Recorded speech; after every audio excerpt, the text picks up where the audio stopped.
Another recent incident that's helpful to look at, and this was a little bit smaller of a story in Portland.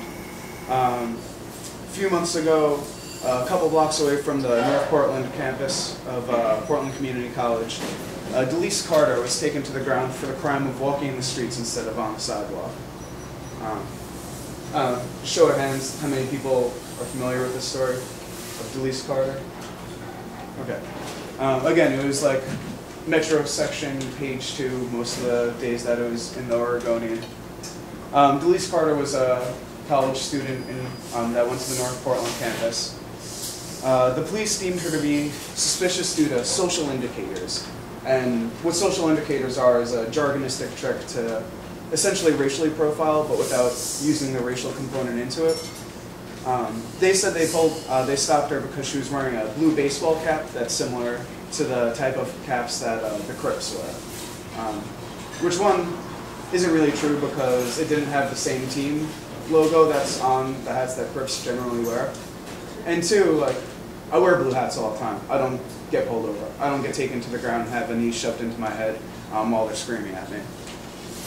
I'm also white, so go figure. She was taken down to the ground, had a knee placed into the back of her head, and when she was trying to call out to the officer that she wasn't resisting arrest and that they should like ease up on her, they dug their knee a little bit deeper and ground her face into the concrete. And they say that, again, they suspected that she was involved in gang activity. Later, the police kind of backtracked a little bit and said that they never would have treated her in this manner had they known that she was a woman. That's pretty controversial for a couple of reasons. First and foremost, that shows what their attitude is toward black males in society. Second of all, it kind of goes a long way into talking about the gender politics of the police. One of like the fact that they have a very biased view of what gender roles are in our society, and two, that there's this kind of patriarchal and benevolent father figure that the police would like to imagine they play. And it's also just a straight up lie. I don't know if folks also remember earlier this year, actually I guess it was end of 2009, when they took down a 12-year-old girl, dragged her out of the max, pulled her by her hair, and then shot her point blank range with a beanbag shotgun. And that was involving Christopher Humphreys, who was one of the 3 officers who also beat James Chassie to death in 2007? 2008? 2006. 2006, thank you, Richard. So right there, that contradicts what they were allegedly doing, each step of the way. In addition to racial profiling, the police spend a lot of their time enforcing what they call quality of life crimes. And much like racial profiling, this specifically targets non-whites and poor people in our society. And we see this acted out every day with drinking public tickets, loitering, harassment of people that they perceive to be homeless in any kind of public space, especially downtown. The ongoing battle of the Safe Committee in Portland with the sit and lie, no camping ordinances, all of these things show what the police and, to a larger extent, society's point of view is when it comes to poor people. And lastly, before passing things off to Eli, what are the implications for how the police are operating in our community?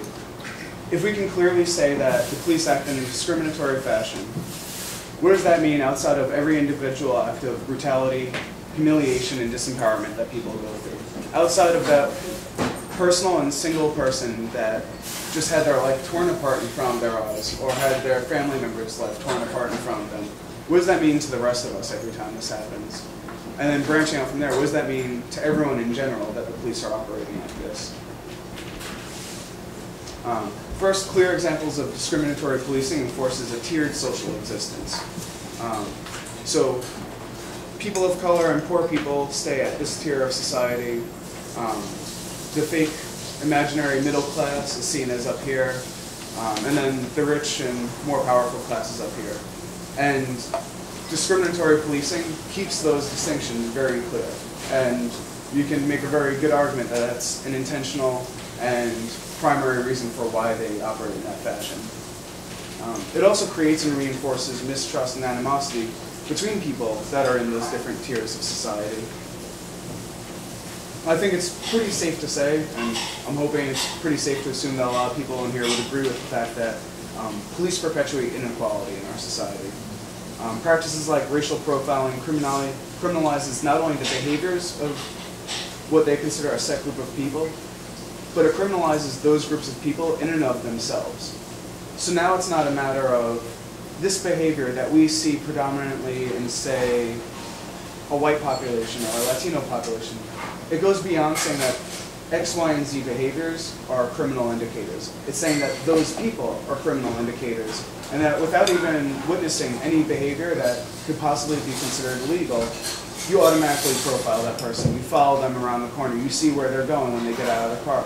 You run the license plates of that car because this is a middle-class neighborhood. Why would this person possibly be there?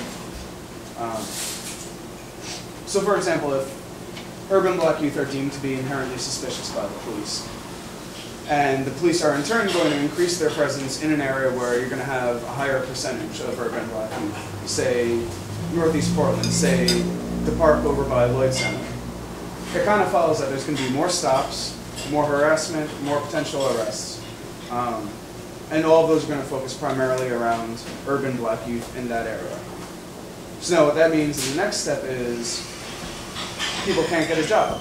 People can't get federal funding for education because if you get arrested with a dime bag of pot on you, you now have a drug offense. You lose any opportunity to ever get federal funding for college.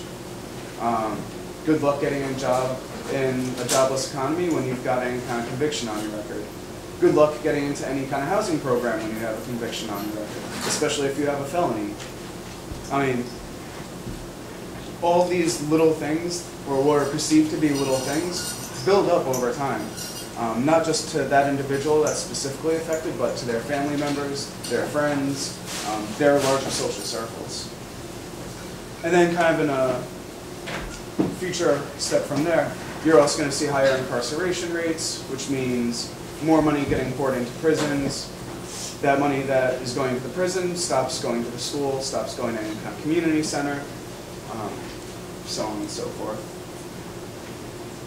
And one last part about the quality of life crimes is that it inherently perpetuates class distinctions in our society, right? It's perfectly acceptable for me to go home to my house, drink a 40 in my living room, or on my porch, or even on the very edge of my house, because it's my house, right? Like, I can be in there and I can drink. Yet, if someone's in the park drinking, that's illegal. I kind of doubt that the police in Lake Oswego are rolling up to 3-story houses and shining their floodlights into the second floor to see if anyone's smoking pot up there. But again, if you don't have a place to go, and you don't have any other social network that can bring you into a sheltered existence, you're on the street all the time, and that always puts you at a disadvantage of having some kind of authoritative presence just looking over you. I guess I lied before. There's one other section. Having an unaccountable police force that acts violently also leads many in the public to start acknowledging this assumption that the police are out of control. Recently, we've had a couple shining incidents of police officers in Portland that have kind of done our work for us in a lot of ways. Like when we claim that the police are inherently violent and inherently acting like bullies and they're completely unaccountable and something's got to be done about it. You know, it's easy for a lot of people in society to kind of blow us off as a bunch of fanatical wingnuts. But thankfully, the Portland Police Association has really stepped up over the last year and give us a couple incidents that we can harp on. Scott Westerman, being the former head of the Portland Police Association, in a span of 3 days had 2 incredibly violent verbal altercations with the same person, both at opposite ends of the town.